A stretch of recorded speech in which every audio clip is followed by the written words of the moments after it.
Hoe om die gemiddelde atoommassa vir 'n isotoopmengsel te bereken. Kom ons kyk na 'n voorbeeld van 3 isotope waarvan die massas in U is en die totale in persenteelwaardes hieronder gegee word. Skakel jou persentasiewaardes om na desimale deur dit met 100 te deel.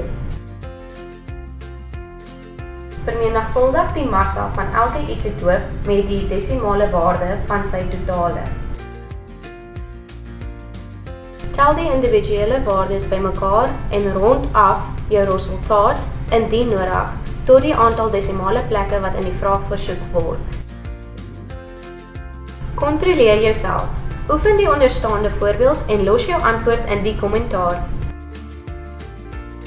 Bly op hoogte met meer video's soos hierdie deur 'n like en subscribe. Onthou, jy kan altyd persoonlike tutoriaal versoeke indien in die kommentaar seksie. Nou gaan doen bietjie geewie.